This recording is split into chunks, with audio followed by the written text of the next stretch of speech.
Hi guys, പുതിയൊരു വീഡിയോയിലേക്ക് എല്ലാവർക്കും സ്വാഗതം. ഞാനും അമ്മയും കൂടി ആശുപത്രി വരെ പോവുകയാണ്. 2 ആശുപത്രിയിൽ പോകുന്നുണ്ട്. ഒന്ന് ഹെൽത്ത് സെൻ്ററിലും വേറൊന്ന് പരുമല ഹോസ്പിറ്റലിലും പോകുന്നുണ്ട്. ഹെൽത്ത് സെൻ്ററിൽ പോകുന്നത് എനിക്ക് ചെറിയൊരു പനിയുണ്ട്. പനി എന്ന് പറയാൻ പറ്റില്ല, ചെറിയൊരു ജലദോഷവും തൊണ്ടവേദനയും. അപ്പോൾ അതൊന്ന് കാണിക്കണം. പരുമല ഹോസ്പിറ്റലിൽ പോകുന്നത് അവിടെ ഞങ്ങളുടെ ഒരു റിലേറ്റീവ് അഡ്മിറ്റാണ്. അവരെ ഒന്ന് കാണണം. എനിക്ക് പനി കാണിക്കാനും മാത്രം ഒന്നുമില്ല. പിന്നെ ചെറിയ ചെറിയ യാത്രകൾ നമുക്ക് ചിലപ്പോൾ വലിയൊരു റീഫ്രഷ്മെൻറ്റ് തരും. അപ്പോൾ ആ ഒരു റീഫ്രഷ്മെൻറ്റ് കിട്ടാനായിട്ടാണ് ഞാൻ പോണത്. എനിക്ക് കുറച്ച് ദിവസമായിട്ട് അതിലേക്ക് വരാമേ. ആ കാണുന്നത് എൻ്റെ ഒരേ ഒരു അപ്പൂപ്പൻ്റെ ഇപ്പോൾ ഉള്ള ഒരേ ഒരു അപ്പൂപ്പൻ്റെ കടയാണ്. കടയും വീടും കൂടാണ്. ആ കടയുടെ അപ്പുറത്ത് ചെറിയൊരു വഴിയുണ്ട്. ആ വഴിയിൽ ഫസ്റ്റ് കാണുന്നത് എൻ്റെ അച്ഛൻ്റെ സ്വന്തം വീടാണ്, ഞങ്ങളുടെ കുടുംബമാണ്.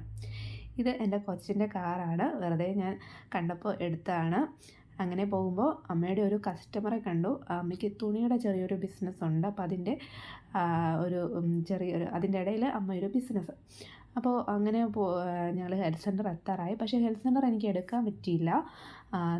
ബൈക്ക് കാണുന്നതിൻ്റെ നേരെ ഓപ്പോസിറ്റാണ് ഹെൽത്ത് സെൻ്റർ. അങ്ങനെ ഞങ്ങൾ പരുമല ഹോസ്പിറ്റലിലെത്തി. എനിക്ക് റിലേറ്റീവ്സിനൊക്കെ കാണുന്നത് ഭയങ്കര ഇഷ്ടമാണ്.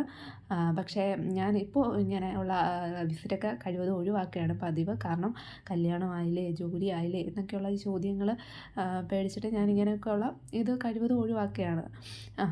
പിന്നെ ഞാൻ പറഞ്ഞില്ലേ, ഈ യാത്ര എന്ന് പറയുന്നത് എനിക്ക് കുറച്ച് ദിവസമായിട്ട് വളരെ മോശം ഒരു അവസ്ഥയിലൂടെ പൊയ്ക്കൊണ്ടിരിക്കുകയാണ്. എത്രയായിട്ടും എനിക്ക് അതിൽ നിന്ന് റിക്കവർ ആകാൻ പറ്റുന്നില്ല. പിന്നെ നമുക്ക് അതിൽ തന്നെ ചടഞ്ഞു കൂടിയിരിക്കാൻ പറ്റില്ലല്ലോ, നമുക്ക് ജീവിക്കണ്ടേ. അപ്പോൾ അത്രേ ഉണ്ടായിരുന്നുള്ളൂ വീഡിയോ.